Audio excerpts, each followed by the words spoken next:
తెలంగాణ ప్రజలు గమనించాలి. 2023-24లో తెలంగాణ ప్రభుత్వ బడ్జెట్ డాక్యుమెంట్లో ఇరిగేషన్ డిపార్ట్మెంట్కు 44,000 కోట్ల రూపాయల అవుట్లే బడ్జెట్ కేటాయిస్తే సిగ్గుతో తల వంచుకోవాల్సిన విషయం ఏంటంటే కాంగ్రెస్ ప్రభుత్వం 24-25 బడ్జెట్ సంవత్సరంలో మల్లు భట్టి విక్రమార్క గారు ప్రవేశపెట్టిన బడ్జెట్లో కేవలం 22,000 కోట్లు మాత్రమే ఇరిగేషన్ కేటాయించారు.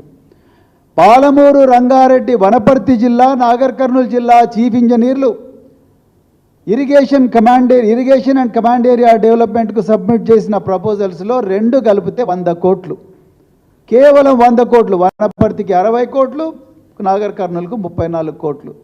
మరి ఎక్కడ పోతుంది డబ్బంతా? తెలంగాణ ప్రజలు గమనించాలి.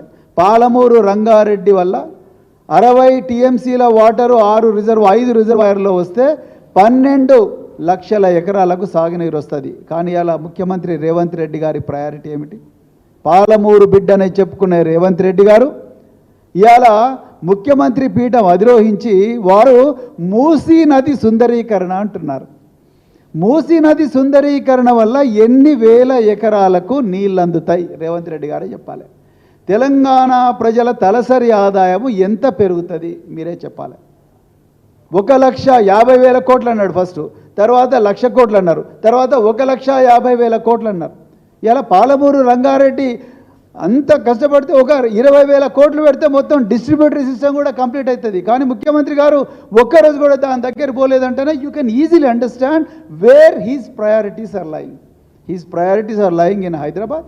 His priorities are lying on the right bank and left bank of the Musi River, which is totally occupied by so many people, so many land shots. అక్కడ ఉన్న ఈ మూసీ రివర్ను దాంట్లో ప్రజల తలసరి ఆదాయం ఏమాత్రం పెరగని మూసీ రివర్లో 1,50,000 కోట్ల రూపాయల ప్రజాధనాన్ని తగలేసే బదులు అదే పాలమూరు రంగారెడ్డిలో మిగతా వర్క్ ఏదైతే 20% 30% మిగిలిందో దాన్ని కంప్లీట్ చేస్తే లక్షలాది ఎకరాలు సాగునీరు వస్తుంది, వేలాది గ్రామాలకు తాగునీరు కూడా వస్తుంది. మరి ఎందుకు రేవంత్ రెడ్డి గారు ఆలోచించడం లేదు?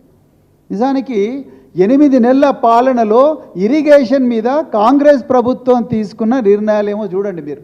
శ్వేతపత్రం అన్నారు. ఏం సాధించిందండి వీళ్ళు శ్వేతపత్రం? Every country including America is taking loans for the develop. America has trillions of dollars of public debt. So every country is taking loans, every state is taking loans, and in what way Telangana is an exception? And Telangana loans are taken to improve the infrastructure, proper harvesting of the water from 2 rivers. Revanth Reddy గారికి తెలంగాణ నైసర్గిక స్వరూపం మీద, భౌగోళిక స్వరూపం మీద ఏ మాత్రం కూడా అవగాహన లేదని చాలా క్లియర్గా అర్థమవుతున్నది. అందుకొరకే ఆయన మూసీ రివర్ చుట్టే తిరుగుతూ ఉన్నారు.